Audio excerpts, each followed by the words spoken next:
Hi, everyone. Welcome to Six Figure Authors, the show that helps you take your writing career to the next level. I'm Andrea Pearson, and I'm here with my co-hosts. I'm Joe Lalo. And I'm Lindsey Baroker. And it's been a while again since we released an episode. As we've mentioned in the past, we're not going to be doing them weekly. We're just doing them whenever we feel like doing them. But we wanted to recap how last year went, taking our mistakes or things that didn't go well and applying them to the coming year. And we'll also discuss our goals and our marketing plans, writing plans, all of that for 2023. And then we're going to finish by briefly discussing AI and what we're thinking about it when it comes to writing and authors, because that's kind of like one of the things that people are talking about right now, which we're grudgingly talking about too. um, anyway, so let's go ahead and give a recap of last year and one or two mistakes that didn't go well and how you plan to apply lessons learned to the coming year. And Lindsey, let's start with you. All right. Well, we are recording this. It's an interesting time, right? As banks are being bailed out in in Europe and the US. So interesting time just to be a self-employed person or in business for yourself. I just did my taxes, so I actually know exactly how last year went. And surprisingly, it went quite well, largely because the first half was really strong, and then I managed to hold things together in the second half. I made a little more last year than in previous years, while actually spending less on expenses, book covers, and advertising. It wasn't a conscious decision to cut back on advertising, but other than a standalone that did well and a series I launched in November that's doing well, I didn't have a lot of new stuff to advertise. I usually only do book ones of new releases or things that are kind of have a entire series out and have proven that they convert well. So I actually did two standalones last year that were related but not part of a series, and the first one did great. I was like, "Ooh, this is so cool! I'm gonna do another one," and the second one kind of bombed, whereas only my diehard fans bought it, and I couldn't even spend what I wanted for on advertising it. It was a case of the first one I didn't really consciously make the decision, but the first one was just exactly to the tropes that were popular for the fantasy, high fantasy romance. And the second one was the opposite, kind of flipping the trope. And boy, like I said, only the hardcore fans were interested in that. So it's just a reminder that you don't have to write to market or consciously follow the genre tropes, but selling books is easier when you do that. And after the second one didn't do so well, that I launched that one right around July 4th, which you should not do also. But I had a pretty big drop off in sales and earnings after that. And part of it was I was coming from a high from the previous one. So it was more dramatic, like, oh, that's dropping off quite a bit, percentage wise. And so that made me think like, gosh, what's going on? Is it all that it was a bad release or, this was going into the second half of 2022. So it's like, oh, is some of it looming recession, world events, et cetera. And we talked about that on our last podcast. It may have been a little bit of that, but I later learned that Amazon had changed things with categories in, I believe it was about September. And I think that was part of it too. I am launching new books exclusive with Amazon and in KU. So that's definitely a big chunk of my income. I do still have stuff wide, but that's not making so much that if it drops off a little bit, I'm like, oh, that's a big deal. So they made it so a book can only appear in 3 categories, and I believe that's still true.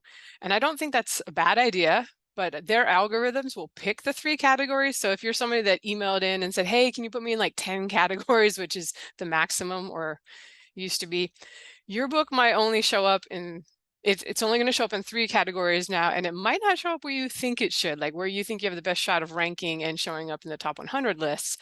And that does seem reasonable on the surface. Like I'm not mad at them about it. But for example, my high fantasy romance showed up in epic fantasy and swords and sorcery when it was definitely more romance, and it didn't show up in fantasy romance at that point. So that was one of the big drop-offs in sales for that particular book.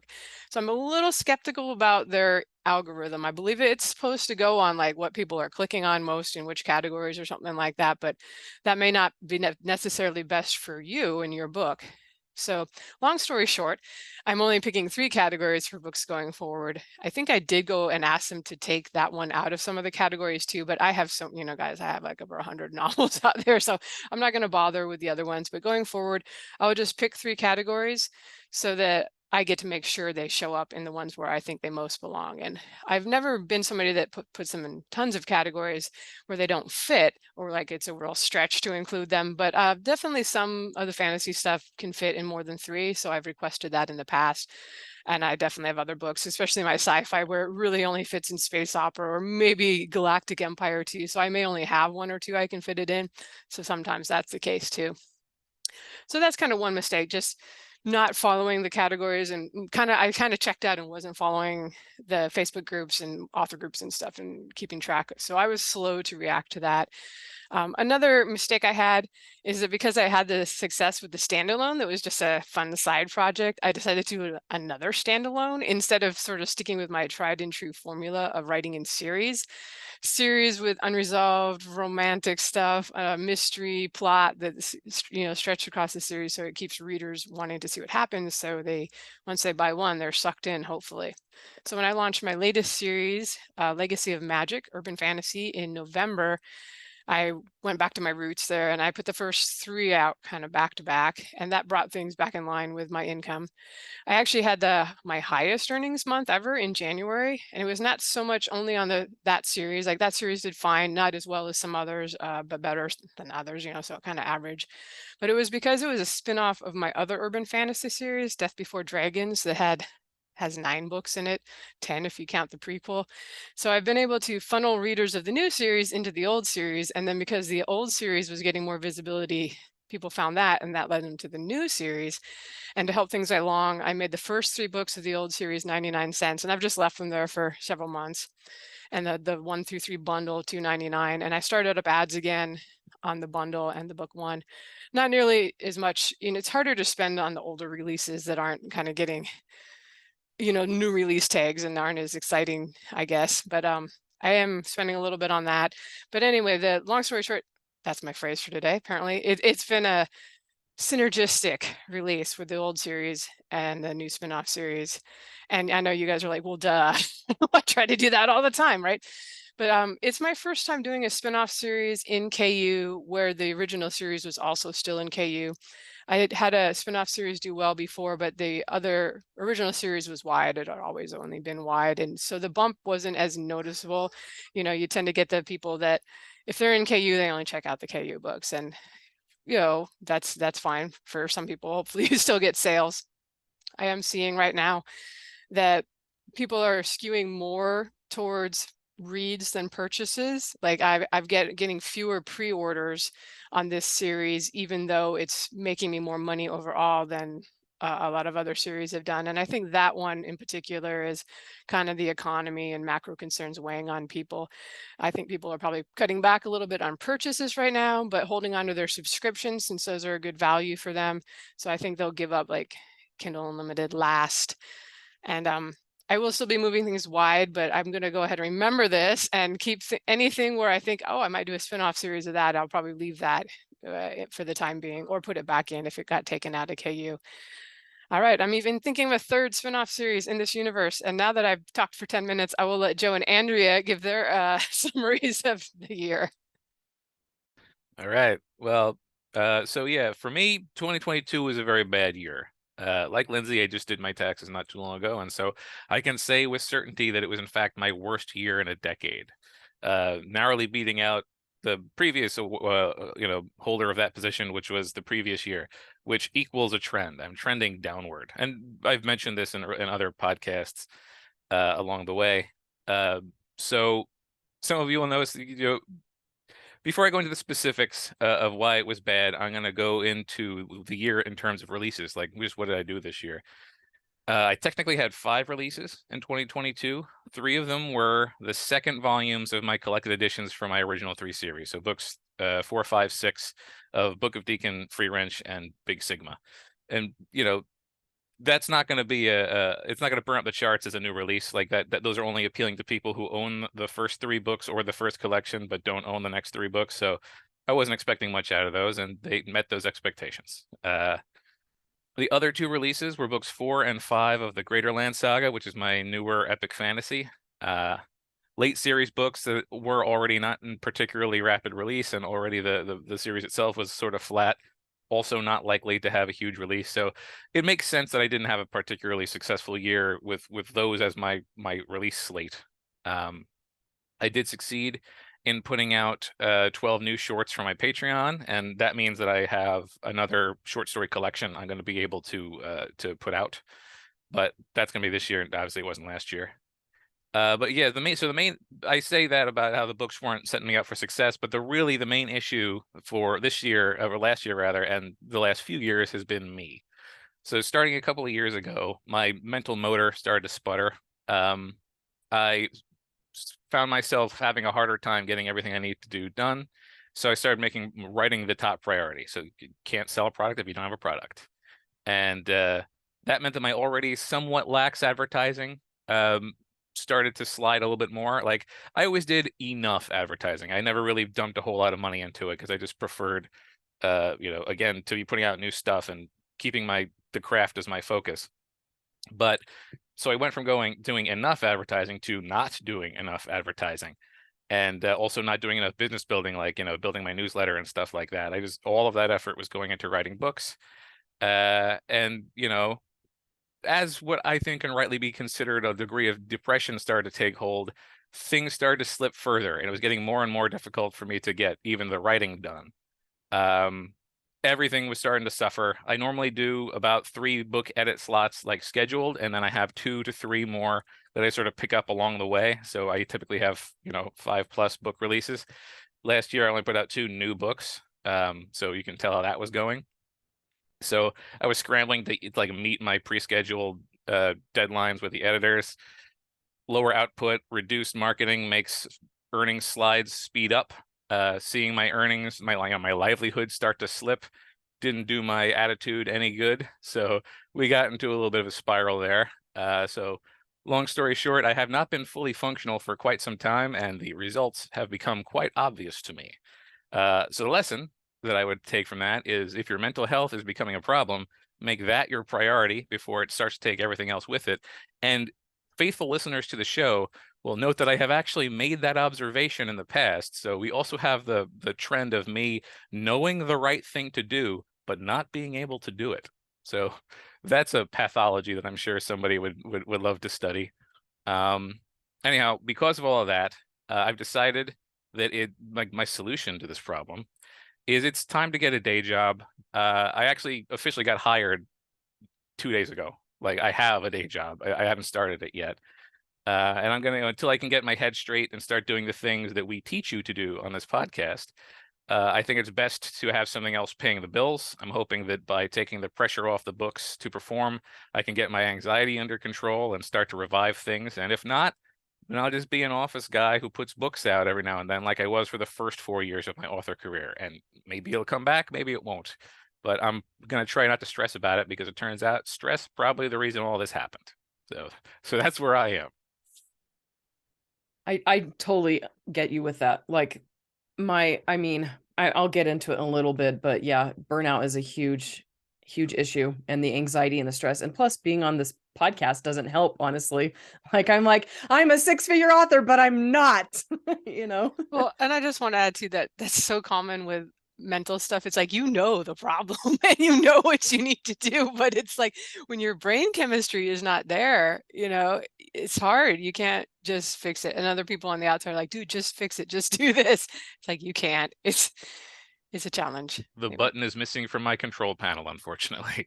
The reboot, the shutdown and restart, not working. Yeah, seriously. Like, with surgeries and having my babies, like, I get really bad postpartum depression. And there's just a lot of things that affect emotions, and writing is one of those really high level things that for me, it's the highest brain thing I do. And if I'm not there emotionally or mentally, I can't do it. Anyway, so last year went about as I expected it to, which was good and bad, right? Because I knew that going into it, that things were going to be pretty tough. And my goodness, I'm getting emotional. Like, this is weird. Anyway, so I released 3 books. I'm gonna wrap my emotions, and I'm gonna be like, I'm gonna put a poker face on. Kitten pictures. Lindsey just yes, Joe was the one that said he was going to get emotional. I said we'd roll out some kitten pictures for the YouTube people if we needed to take a moment. Yeah, that's why I was like, and I'm the one that's getting emotional. Anyway, So the first half was good and the second half was bad. Like I said, though, I expected it to go that way just because I knew, I mean, I have health problems and Nolan was having issues. We were both in physical therapy for, Nolan was in physical therapy for a year before he had a surgery, and I was in it for 6 months before having mine. And so I knew ahead of time that things were going to be rough. But the first book, the first year, the half of the year did go well. I released 3 books during that time. 2 of them did really, really well. The third didn't do super well, as I've mentioned in the past. Falling for Dr. Nelson more than made up for that third book. That title ended up carrying my royalties on the romance side for months after I've turned off ads. And as I mentioned in our last episode, I polled my readers and found that the trope I'd chosen for Falling for Dr. Winters was the least wanted trope from my readers, which I've discovered that when my readers don't want something, general readers also don't want that. So right off the bat with that book, I was pushing something that they weren't interested in reading, which kind of sucks, right? And normally I'd say, like, if you're producing a book a month or a ton of books, then it doesn't really matter if you have one of them be an offshoot, right? But when you're only doing 2 to 3 novels per year, you can't afford to have one book flop and not have it seriously affect your business. On the other hand, I accidentally fell into luck with Falling for Dr. Nelson by choosing a mashup of the 2 tropes that my readers mentioned wanting the most. And I did the poll after releasing Falling for Dr. Winters. And so Falling for Dr. Nelson did really, really well, and Falling for Dr. Winters did really, really poorly. And so I was like, okay, so I need to ask my readers, so I waited a little while so they wouldn't feel like I was doing it because the book did poorly. I asked my readers and they're like, I gave them a bunch of different top romance tropes or just a bunch of romance tropes I'd heard of and just wanted to hear, without giving them any ideas of why I was asking. Anyway, so like I said, I accidentally fell into luck with Falling for Dr. Nelson. The last half of the year performed poorly on the book side due to medical issues between Nolan and me. He had his torn rotator cuff repaired in July, and I had 2 partial tears in my shoulder that got repaired in November, and then my knee, we had torn and damaged cartilage removed from my knee in December, and found out that I've got cracks in my bones. I've got some very, very severe arthritis, and my doctor's like, chances of you making to 50 without total knee replacement are probably 20%. So anyway, so recovery from all 3 of those surgeries was really tough, especially for me because I've had so many surgeries. My anesthesiologist explained to me that the more surgeries you have, the longer it takes for that medication to get out of your system. And I had back-to-back surgeries. And so my residual brain fog has been quite existential. It's been big. So, anyway, so I knew from experience that would happen because I've had back-to-back surgeries before. And so on heading into that, I turned off the guilt. I turned off all emotions where writing was concerned because I knew that if I made myself feel guilty for not writing, that my recovery would be longer emotionally. And so instead I focus on other aspects of my business, which is not my writing business, but my business that makes money. So the whole business, the umbrella that covers everything I do that make money. And so I focused on my YouTube channels. So I've got 3 YouTube channels that are monetized right now. Anyway, so my gaming one is the one that is making the most money right now, which gaming apparently is one of the genres on YouTube, one of the categories that makes the least amount of money. So I'm like, well, I'm making money, but if I were doing a different category, I'd be making more money. But anyway, so it's doing better, and gaming is something I can do while I'm getting over my brain fog. And same with building stuff. And so I've got a DIY channel that I post videos of me building things. So I'm like, if I'm going to be building and playing games, I might as well record myself doing those things and upload them. And anyway, so I already mentioned this, but writing requires a higher level of thinking for me than pretty much everything else I do. And it's been really nice to feel productive even when I'm not producing books. The biggest thing I regret from 2022 was turning off ads for Falling for Dr. Nelson. I was worried about saturation and finances. I was worried that I was running the course on that, which, I mean, honestly, I wasn't even close to that, but I still worry about that. My rule has always been that the business will pay for business. The business will pay for itself, but I was running really high ads. And even though my royalties in the first half of the year were good, they weren't what they've been in the past. And I went through business money pretty quickly. I should have borrowed from our personal finances, But again, I didn't want to. I'm like, it's really hard to know how much to put into, the business and without knowing that you're going to be getting that back. I don't know. I just get really antsy and really nervous about running out of business money. And then especially running out of personal money, especially, I mean, we ended up having a lot of car problems. So I'm kind of glad I didn't in a way because we needed that money for other things. But, I also wish that I had anyway. So my regret was turning off ads. I should have dropped it down to $50 a day for a while and just let it just keep going for a long time. And it would have made a really big difference in the long term. But that book is still my easiest selling book ever. And like Lindsey said, selling books that readers want in general is so much easier than selling books that readers don't want. You don't have to push the boulder up the hill. You can just let it fall as you gently coax it. And that's something that I've discovered with Falling for Dr. Nilsson. Anyway, so that's pretty much it for me. I mean, just turning off ads was my biggest regret on that book. And I don't regret not writing. I'm glad that I gave myself that brain space to recover because I didn't do that back in 2019. When we first started the podcast was when we discovered that my toddler was having all sorts of health issues and I was dealing with a lot of depression and anxiety. And I pushed really hard to get my Midnight Chronicles released. I don't know, you guys who've been listening to the podcast will remember I had all these pre-orders set up for those and I did not make those pre-orders. I ended up canceling it and my brain, that meltdown, that brain freeze, it was epic. And so this time around, I'm like, I can't afford to go there again. And so leading into my 2 surgeries, I was like, just no pressure, just take all the pressure off. And that has helped. So there we go. One of the okay. hard things, I'll just add before we switch Sorry. topics, is it is one of the nice things actually about having, when you get to the point where you have multiple books and multiple series, is you will learn there are some that are not worth advertising because they're just, you may think they're to the market, but you just kind of find out like that blurb. And I've changed blurbs too, based on like how the ads are doing. So you can try that, but I've definitely found that some series are just like, that one's always worth spending money to advertise that one. This one, maybe you do some sponsored posts or something when you have a new release in it, but it's probably not worth running Amazon ads on because those are very expensive.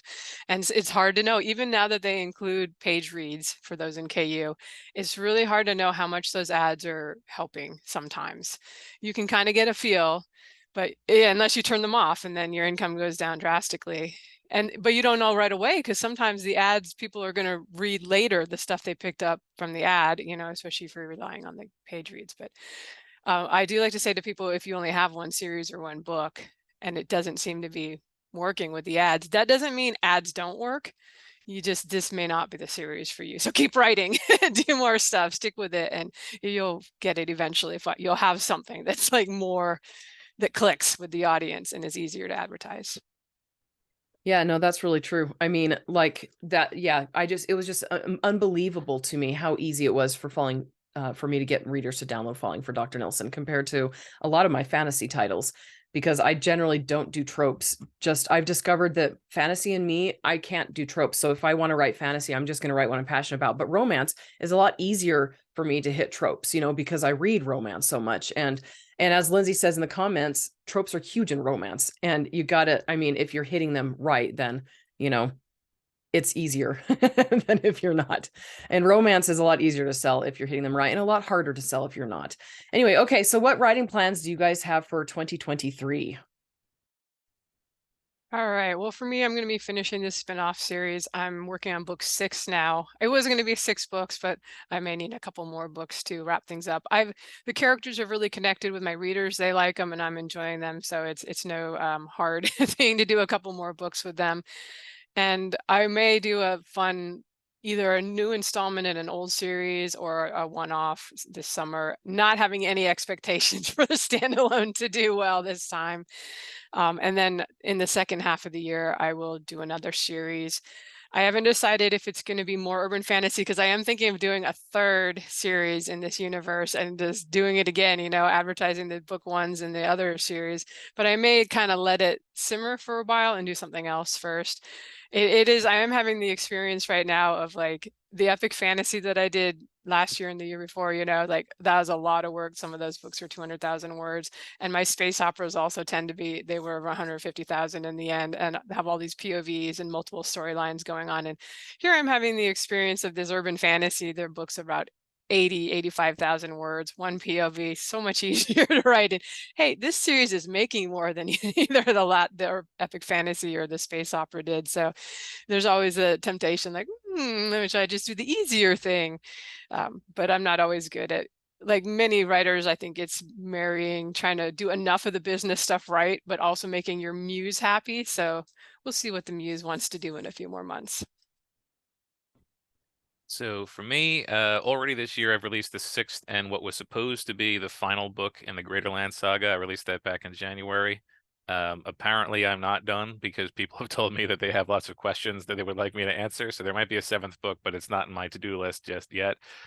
I have 2 books edited and ready to go. An unexpected 7th book in the Big Sigma series, which was supposed to be an episodic I was going to be releasing on the side, and I just decided to do it all at once and make it a single book. That's got a cover almost finished. He has to do some finishing touches on it, so that might be up for pre-order soon. My next release after that is I wrote another The Other 8, my superhero thing. I wrote another one of those, and I'm probably going to do that this year as well, although we'll talk a little bit in marketing about that. And I have another edit slot. I don't know what's going to be in it. If I listen to my readers would very much like me to write the sequel to the prequel to the Book of Deacon, which is just going to be this will be the year of not caring how books sell, since I'm going to have a job. So I'll just put out all the stuff that marketing would be a nightmare for. So yeah, that's where we're at with that. I have a lot of weird marketing stuff I'm going to be doing too, so we'll talk about that in the next bit. Almost forgot how to unmute myself. I'm like, anyway, this is a great time to write and release stuff that's not going to sell. Like, I love that. Okay, so that's kind of, I don't know, that's a little bit where I am as well. As of right now, I don't have any plans because I don't want that pressure on me, to be like, oh, this is going to be the big release. This is going to be it, guys. I honestly don't know what I'm going to be writing next. And I've thought about it a little bit here and there, but I haven't forced myself to think about it. So I'm slowly piecing together a romance series I've had in the back of my mind since 2011.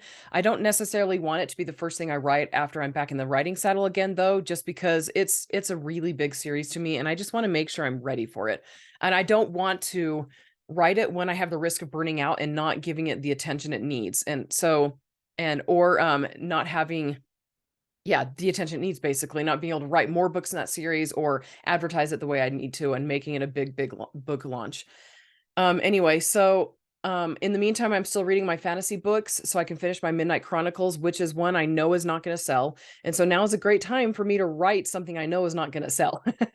I'm casually brainstorming another romance series that I might release before I do that other romance series I was talking about. And this one would be a mashup. I'm trying to make both of them be a mashup of the genres that my readers want the most of.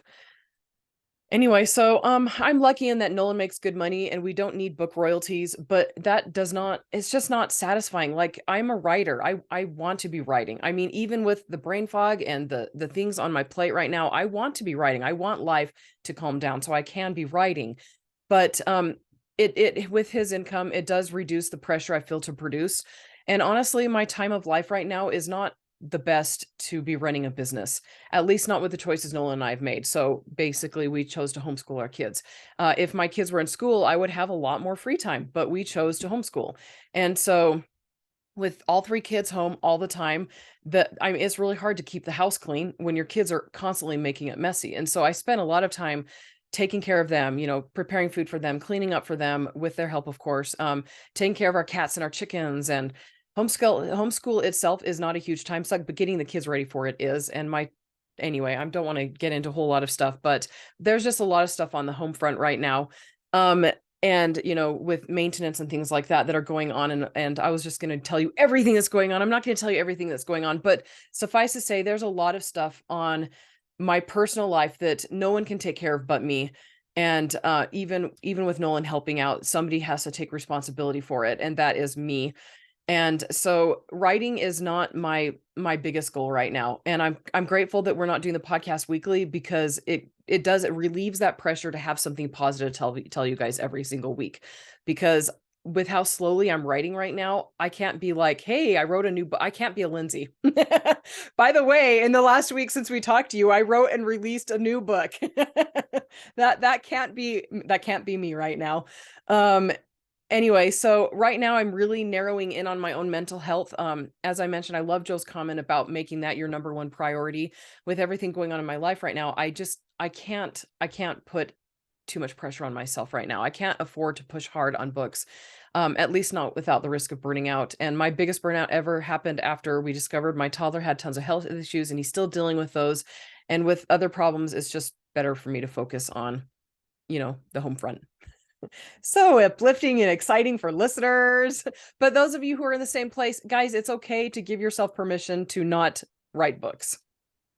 Well, I do want to give a shout out to you and all the parents out there with kids at home. Just amazing if you're finishing any books at all and getting stuff out there. I just adopted a new dog and I'm like, how soon can I put this dog in dog daycare, And I'm like, wow, kids like even more, I don't know, this dog is pretty crazy, high energy, but it's like, it's such a uprooting of your life. And it is hard. The writing, the being in the creative mind, that's hard to do when you have a lot of distractions and you have to go run off every 5 minutes to see if your child or your fur child is destroying the house because it got suspiciously quiet. Yeah, no, seriously, I warned Lindsey and Joe, I've got all the distractions I need for my toddler if he comes screaming into this room for him to sit right here, play on the tablet while we finish recording this, because they're just, there's constant interruptions. And this kid is extreme extrovert, which I'm like, my poor mom having to deal with me.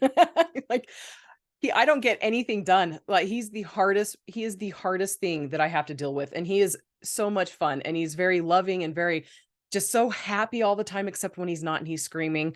But it's hard. And yes, anyway. Joe, any more comments from you before we move on to the next topic? No, I think we can keep it moving. Okay. Okay. So what marketing plans do you guys have for 2023? All right, back to me. So I'm still finding that the usual things are working for me. Keeping the newsletter going, having some bonuses to get people to sign up for the newsletter, and running ads on the first books in a new series. So continuing on, but I will say that especially like on the greater business side, not just marketing, I am keeping an eye on what's going on with the world, with Amazon, with AI, with audiobooks. Like I just saw yesterday, I guess, Spotify has been making some changes at Findaway Voices, and they're getting rid of Author Direct as an example. So authors that were funneling people to that are going to have to do something else, sell on their own site or something. And just, you have to, I'm just watching and kind of being mentally prepared, basically, if I do need to pivot at some point. I've been like nervous with Amazon, like, are they going to stop giving as much into the global fund for KU, or will earnings even go down because more people are using it right now and reading instead of purchasing books? So I'm always aware that income could take a hit, and I try to have things in mind for what I'll do if that happens. Like I've got the Patreon right now that I could always kick up to a higher gear. I don't promote it a whole lot right now, and I'm keeping Kickstarter in mind, selling direct in mind. Sometimes it's hard to actually make the change when things are still going well. It's just I haven't had these last few years as much mental energy to just go out there and try all the new things as I did probably the first 7-8 years of my author career. I'm settled in and happy where things are, but the world might not always continue to just allow you to do that. So I'm just trying to have some contingency plans in mind in case I do need to pivot at some point. All right. So for me, at some point, I'm going to make the fix it plan to like revive everything that I'll let slide, but I haven't done that yet, and it's not yet on my to-do list. But so one thing I'm doing is, I think I actually skipped it when I was talking about what I'm putting out this year. I'm currently writing the 4th book in my abandoned urban fantasy setting, because again, if it's not going to sell, I don't have to worry too much. I can just finally finish out that story, and my sales wide have slid much less than my Amazon sales. Like my sales wide are low, but in the past couple of years they have only dropped a fraction of what Amazon dropped. So I feel like, and I've also gotten a tremendous number of emails from people who tell me that they have not been buying my new books because they don't want to buy on Amazon. So and apparently I still have a pretty big wide readership. So I'm probably going to pull my urban fantasy from KU. It's been sitting there for who knows how long, and just sort of treat it as a new release wide with the release of the next book. So there's that. I'm also probably going to do a reader funnel for the Greaterland Saga. Like, I have it out, but it's all KU, so I don't have a series starter. So I might finally write the free entry point to the series and see what that does. I'm also planning. I'm just finishing up plans to do a Kickstarter for hardcovers for Book of Deacon. One of our listeners and someone who I've spoken to a lot in the past sent me a message after the last podcast we did and said that that's a fantastic idea, and so they've been coaching me through that. So looking forward to doing that and see how that does. And I'm also planning on some re-releases. So Structophis, the Pizza Dragon story, I'm probably going to re-release it under the name Pizza Dragon, so that thing I call it is what people will search for. Maybe do a new cover for it. Also, the other 8, I just said that I'm going to be releasing a new one of those this year. When I released the first one, there wasn't really a superhero subgenre that I could put it into, and there weren't really a whole lot of other superhero novels to compare covers to. Now there are, so I can probably brand it in a way that it's a little bit more obvious, and then put out with a new episode with a new one. See how that does. And also, so I'm right now running a story bundle. There's a story bundle running right now that I curated, and it's comic book bundle of all things. So that's another little marketing type thing that's going on. Storybundle.com/comics. It's running until the end of the month, I think, at the end of March 2023, depending on when you're reading this, hearing this. So yeah, so that's going on, and it's just a bunch of artists that I've worked with and a bunch of artists that I hope to work with. And yeah, so there's that too. I'm marketing that like crazy. I love the Pizza Dragon thing. You're like, it's just going to be called Pizza Dragon. Okay, so I am going to be doing a bunch of marketing this year because I've got this huge backlist, and I might as well be using it. If I'm not going to be writing new stuff, I might as well be pushing my old stuff. And so I'm going to have my assistant do a lot of that, just because I do make back, the money I give her when, for her time and all that. And it's just worth it to me. So I'll be doing BookBub features. I've got one coming up, and then I plan to have one a month. Because I'm just going to tell them I'm going to have one a month, and then they're just going to do it, because that's how BookBub works for some authors. Not me. Anyway, now I'll be doing BookBub features where they'll accept me, and then obviously using my KU free and countdown days. I don't always do that every quarter, whatever they allow you, and so I want to be taking advantage of that. And then also, I've got a BookBub, not a BookBub, I've got a book signing coming up, which is kind of crazy because the last one I did was in 2016, and I hate book signings, guys. I'm an extrovert who hates book signings because I don't like selling books. I don't like telling people to buy my books. I'll be like, yeah, if you don't want my book, don't buy it. Because I don't like sales. I don't do sales. Anyway, so this one, I'm excited to do it. It's with my editor up in Montpelier, Idaho. And she was telling me that it went really, really well for the authors who've attended, and they get a lot of people out to them because she gets a whole lot of authors from all over to go to them. So I'm excited, just because I haven't done a lot of author events lately, just to be at an author event again. So we'll see how it goes. And I've got my romances available now. They sell so much easier than my fantasies do. So I'm hoping that, I'll have a good experience at the book signing. And then I'm also going to be using King Sumo to build up my newsletter, and I might eventually start writing my newsletter lists again. I've taken a break from everything. Anyway. Okay. Anybody have any more comments before we move on to AI stuff? Nope. I'm good. Let's talk about the Terminators coming to end the world for authors. I mean, we're going to be positive, right? Yes. We're going to try.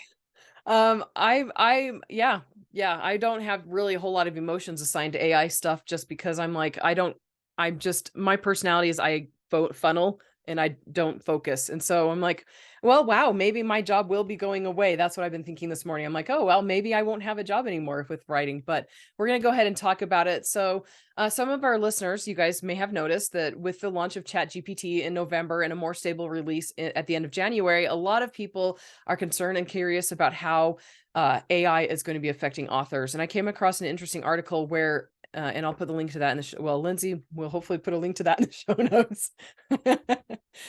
Anyway, it was an interesting article where an author basically interviewed ChatGPT about authors and what role AI might be able to play in the future. And Lindsey, you have to make your comment about politicians because that was funny when it comes to your It just part. cracked me up because they're asking the AI, will you take over the careers of authors? Oh, no, of course not. It sounded like, when you're a politician, what will you do in office? And it's like, yeah, didn't do any of that stuff. Yeah, no kidding. I that cracked me up, her comment. I was like, that's hilarious. That's true though.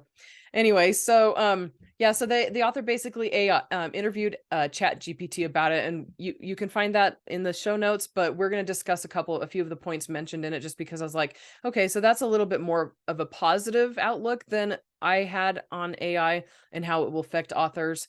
Anyway, so the author of the article did pose the question to ChatGPT whether AI will eventually replace authors, and ChatGPT's response was basically the no, it won't, because it replicates emotions and experiences that are already out there rather than creating new ones.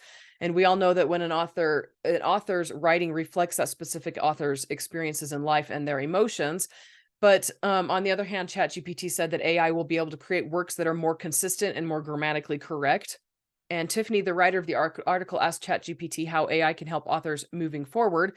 And I'm going to go ahead and read ChatGPT's answers and copied and pasted from the article. So ChatGPT said there are a number of ways that authors might be able to use ChatGPT or other AI language models to assist their writing. So first, idea generation. Authors could use ChatGPT or other AI language models to generate ideas for stories or plot points. The model could be provided with a prompt or theme, and it could generate a list of potential ideas for the author to consider. And the next, it could help with character development. ChatGPT and AI, I'm just going to say AI could be used to help authors flesh out their characters by generating descriptions, dialogue, or personality traits. And then also world building AI could help authors generate descriptions of settings or to help build out the details of their fictional worlds. And then also last, editing and proofreading. AI models could be used to assist with editing and proofreading by identifying grammar and spelling errors or suggesting alternative wording. And I wanted to discuss those ideas, but also there are two other ways I thought of where AI might be able to help authors. So first, writing descriptions for books, and second, writing ad copy. And I wanted to know what your guys' thoughts were on the above, and if you guys could think of any other things that AI might be able to help with. Yeah, I know from listening to podcasts, I haven't played around with it much myself, but I'm following it, I'm listening. I know authors are definitely making use of these tools, like the ad copy thing. You know how, I think is it Book Barbarian or maybe Bargain Booksy wants a description for the book that is not the description on Amazon when you submit for a sponsorship. And like, yeah, plug that in and have it just rewrite the description, and there you go. And I've heard people say they use it to generate titles, which is probably will be the first time, that will be the first thing I do, because I hate coming up with titles. That's one of my weaknesses. And I'm looking forward to playing around with some of the ones that do artwork, not cover designers. Like I not only do I think I want a cover designer to do my covers to do the best quality as possible, but I want to make sure to continue to employ people that, to keep our industry healthy and continue to use editors and cover designers and stuff. But some things I've never paid for, or only a handful of times, and gotten kind of lackluster results, because you try to hire somebody that they haven't read the book, and how much can they get from like a description? But I would love to have like little character sketches or even pictures of clothing or weapons. And I think I'm not very good at describing that stuff, but I feel that if you just kept rewriting the prompt, you could get something that you could use either in social media posts, just because a lot of times those work better with pictures, or things that you could use for yourself in the world building. Like I make a big story Bible, and if I describe a uniform, I have to put that in my story Bible somewhere, so I remember what uniform the Galactic Imperials are wearing, and I could just have a nice picture of it that I had the Mid-Journey or whatever the art ones are do for me. And I could definitely see it getting to the point one day, and I think some people may already be using it for this, where the things you don't like in writing, you could probably at least get a kind of a rough draft by if you funneled like with me, I have so many books out there that I could have a really big library to funnel into and say like, hey, write a battle scene in the style of my battle scenes from my science fiction novels. And because that's the thing, I hate writing battle scenes, and if you described it enough, maybe you could get something decent. We'll see. I haven't played with that personally, so I don't know, but I could see you know, I know people are already using it as an aid like that to help with the things that they want to do faster, or they just hate doing, and the kinds of things like you wish you could give it to an assistant, but they don't want to do it either, or you have to spend so much time explaining to them that that it becomes more work than it's worth. So I could definitely see it as a useful tool. So I'll expand on this answer a little bit later, but broadly, I think anything that you might use a search engine for, you could use AI for. So research, reference material, both written and visual, things of that nature. If you need an approximate knowledge of something in any way, shape, or form, AI can potentially be a good way to supply that, with the additional functionality of being able to supply the information about things that don't already exist. But I emphasize approximate information because current AI has a very casual relationship with truth and accuracy. So I wouldn't use it for research if you were like doing a nonfiction book that you need to be absolutely perfect, or like a period piece that you need to be absolutely perfect, because AI is perfectly fine with just putting words in the order that seem like they should be in that order. And I also say, I thought of this, quickly, but there's a thing called Character AI, which is a website. There's actually a lot of things like this. And I could certainly see sort of as a marketing thing, making an AI version of one of your characters for people to interview. But if you've ever played with that, it will go off the rails in a hurry. It's not that good yet. So maybe that's more of a toy than an actual marketing purpose. That's funny. So okay, so I could see AI helping out with editing and proofreading, but I'd never use it to totally replace a professional editor. Um, and there's different reasons. Mainly because my professional editor I'm never going to replace her. I will always work with her. She's absolutely phenomenal. And I agree with what Lindsey said. I don't want to be part of the putting people out of business thing.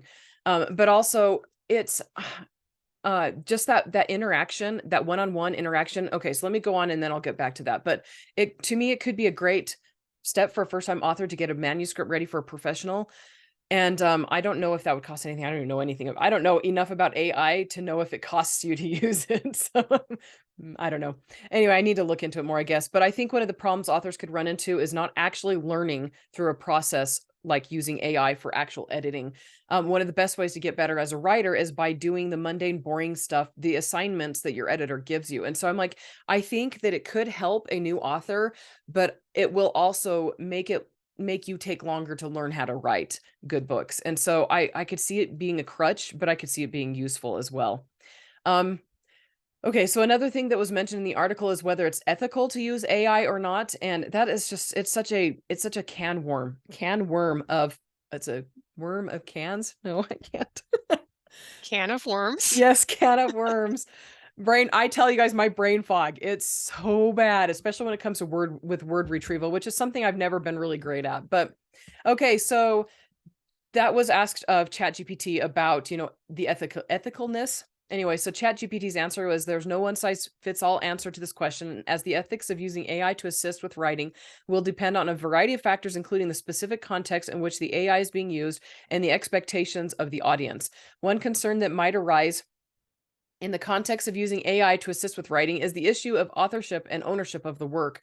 If an AI system is significantly involved in the creation of a work, it could raise questions about who should be credited as the author. This is a complex issue that will depend on the specific roles and contributions of both the human and AI authors, and it may be necessary to carefully consider and address these issues as they arise. And it's weird to me. I have a hard time paying attention when listening to AI answers. I'm like, oh, it's not a real person. I don't need to pay attention. But I tried to pay attention during this, and it's just, I don't know. So what are your guys' thoughts on the ethical standpoint and how AI answered that? It answered it like a politician. But what I think is right and what's already happening aren't very similar. I'm a little skeptical that there's going to end up being the kind of regulation or enforcement you'd hope for in regards to things like training these programs by using other people's copyrighted work. My personal view is that it would be okay to like feed it my stuff and let it generate based on that, but I'm not going to obviously, especially why would I at this point in my career, but to go and ask it for a novel based on such a mashup of such and such author and such, and then publish that, I wouldn't do that, but I'm sure lots of people will. Yeah, So I think there's some pretty clear ethical problems with AI in its current form. I've actually programmed some AI in the past, and at present, pretty much all of AI is trained on publicly sourced information, and the overwhelming majority of that information is protected under copyright. It's an open question if the output of the AI is protected under fair use, like if you're allowed to use it under fair use, but it's inarguable that the actual training model contains the actual original copyrighted stuff, and so that's a problem. There's multiple class action lawsuits aimed at least 2 different AI art generators from the creators of the original artwork. And a couple other lawsuits are aimed at people who are doing text generation, like Associated Press, I think, is starting to take aim at that. The ethics of current AI are fraught, and most of the response I've seen from the AI creators boils down to, we know we didn't get permission to use the inputs, but that would have been hard and expensive, so we didn't bother trying, and we're pretty sure it's not going to matter. Like, that's not the words they used, but that's the thrust of what they were saying. And like I implied earlier, AI right now is basically a search engine. It scrapes the internet for other people's stuff and feeds it to you based upon your queries, which is exactly what a search engine does. The only difference is before it does that, AI boils it down to the structure and then builds it back up from that structure, but it's still other people's stuff at its heart. And remember when someone went through and rewrote 5 of my books and released them as their books? And we all sort of agreed that that was a scummy thing to do and almost certainly a violation of my rights as a creator. That's what AI is doing. Like, it's doing it in much smaller, less identifiable pieces, but at its heart, that's what AI is doing. And that whole can't create new emotion and experience thing won't matter to people who just want to shovel 0 effort spam into the marketplace. And that is, that it is potentially criminally derivative of other people's stuff isn't going to matter to them either. So I think there's a whole lot of unanswered issues with AI ethics right now. Yeah, this is not gonna be a cut and dry black and white thing. This is gonna be something that we're gonna be struggling with as a society for years, I view, a few years at least, while all the bugs get worked out and the kinks get worked out, and they might not get worked out. We might just all end up being very disappointed in how AI is used and how retailers allow it to be used. I mean, how are the retailers even going to be able to prove that a book was written using AI in the form of such and such author? I mean, anyway, I have very mixed feelings on this. I haven't looked into it or read up or tried it enough to have formulated my own opinion other than I agree with Lindsey.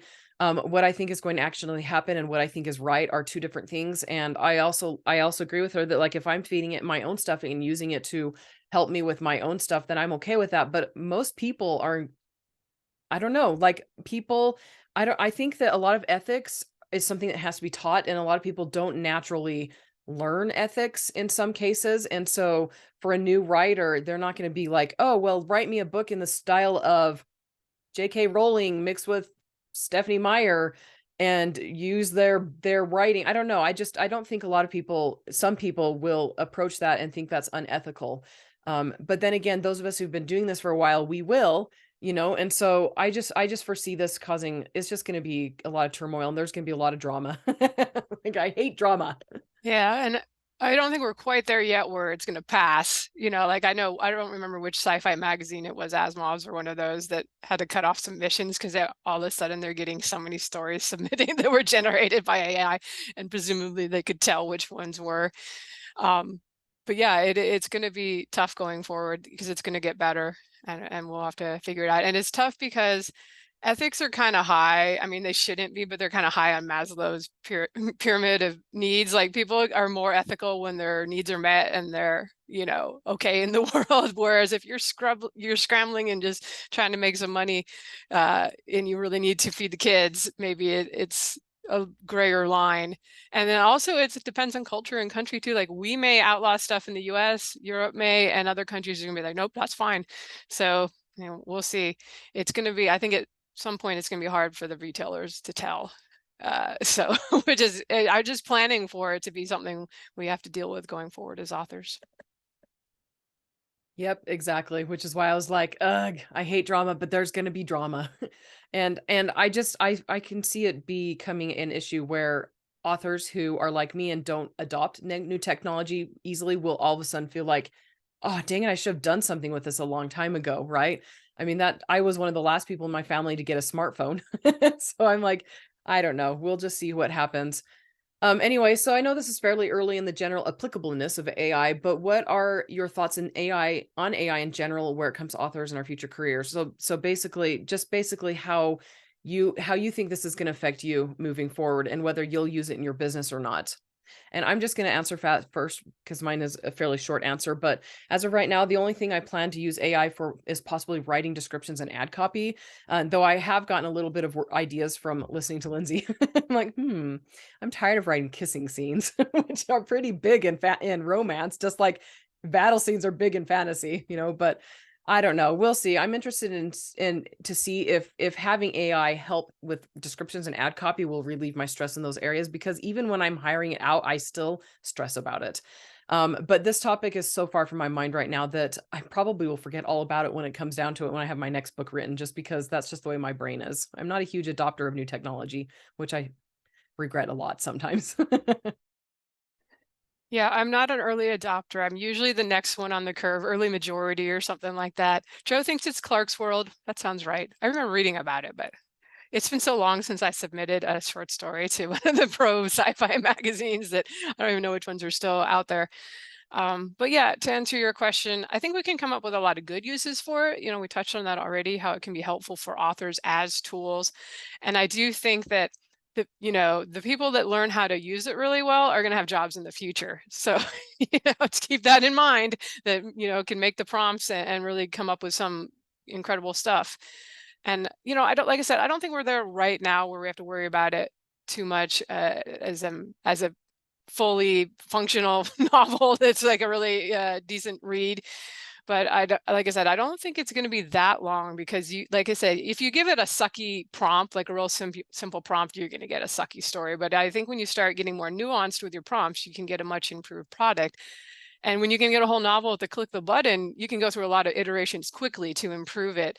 So all you have to do too is look at some of the things that are on the bestseller list now. I'm sure we all had this experience that you've downloaded, and the errors and the grammar and everything are not very good, to get a feel for how unpicky the average reader may be. So I think that what it's going to mean for us, for those who are in the business or want to stay in the business as creators, as authors, is that 1,000 true fans paradigm is going to be more important than ever. A lot of people have made careers, made a lot of money by writing to market, by writing this stuff that's gets devoured by a large masses of people. And that's like X trope and Y genre. And there's always going to be readers who just, that's what they're going to pick up.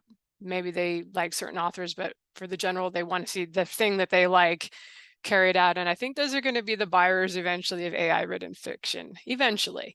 And so we're going to have to find the people who are willing to expend a little more effort to make sure they want to support a human, and they're willing to come to your Patreon, Kickstarter, your website, sign up for your newsletter, and take the extra time. Maybe you don't want to sell on Amazon or only on Amazon, and they'll pay more to get the books early or something like that's what I do with my Patreon. And they're willing to take that extra step of downloading it via book funnel instead of just having it automatically appear on their device. Those are the people who are your true fans, who are going to support you. So I think that, and it's always been this way, you really need to focus on trying to find those people and cultivate them. Some of it is just the more books you sell, the more people like that you're going to find. But you have to realize that it's only going to be a small percentage of people that are willing to do that. A lot of people are just like, maybe if you have a new release on Amazon, they'll get it. And I think those are going to be the ones that are less dedicated to caring. They just want to be entertained. This is, I guess, my theme for this show is just I'm watching. I'm going to try to have a plan in case for if I need to pivot. Yeah, so I think that AI is going to be devastating for a lot of shorter form writing. Novels will be a little bit further along the line, but I think it's going to be devastating for a lot of illustration jobs. I think there's going to be a lot of devastation. Like I'm nervous. While I don't mind interacting with it as a toy, and I might use it for like things that will be consumed by an algorithm, like ad copy and stuff like that. I don't want it to get anywhere near my actual output of my author career, because let's put it this way.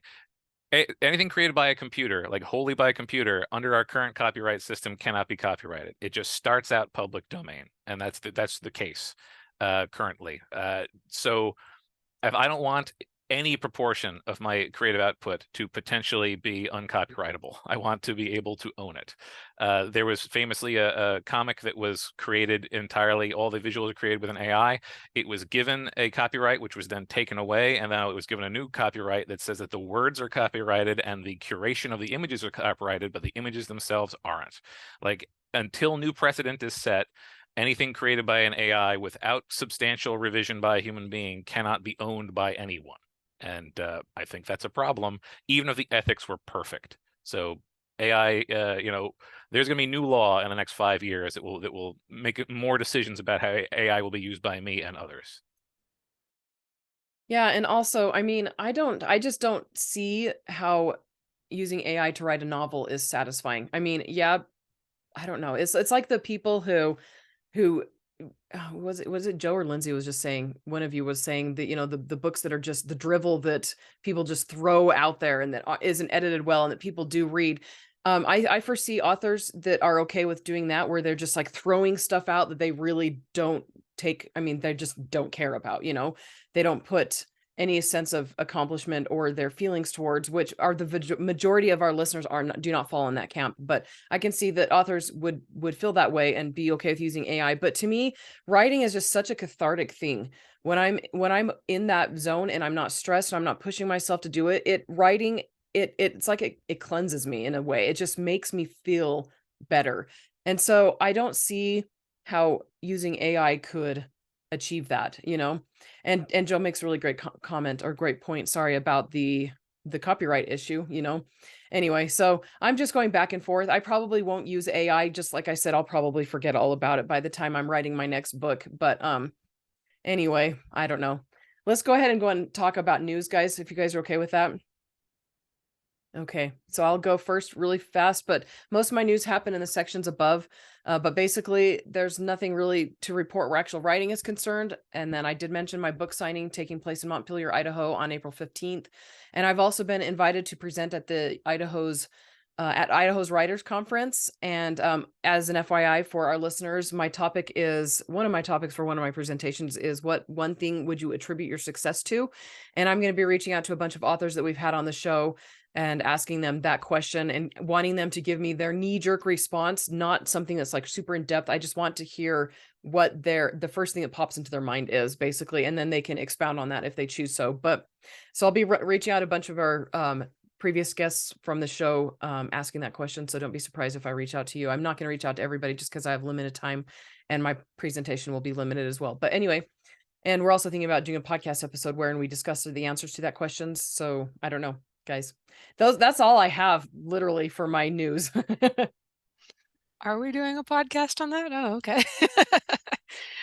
No big news here. I was on the Creative Pen podcast recently, so you can get some more of me there if you're so desire. You probably already listened to that one. I feel like if anybody listens to writing podcasts, they subscribe to that one. But if not, I had to come up early March. So yeah, check it out. So I was on the Blades and Blasters podcast. Just a few days ago, it's going to come out next month. So there's that. Also, again, I'll just repeat, I'm currently doing the Story Bundle. So head over to Story Bundle if you want to read some comics.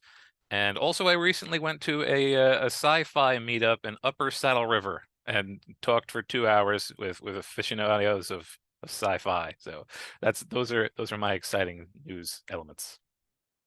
Upper Saddle River or something. What was it? Upper Saddle River is a place in New Jersey. Oh, cool. Please say New Jersey. New Jersey. Thank you. Okay. All right. Well, I think that's everything for this episode, right, guys? You guys done? We all done? We're done. We actually kept it to about an hour, so good job, all. Yeah, good job, us. Okay, so thank you everyone for listening. You can find the show notes for this episode and all of our previous episodes at sixfigureauthors.com with the number 6. And yeah, we'll talk to you all later. Bye. Bye, everyone. So long, everybody.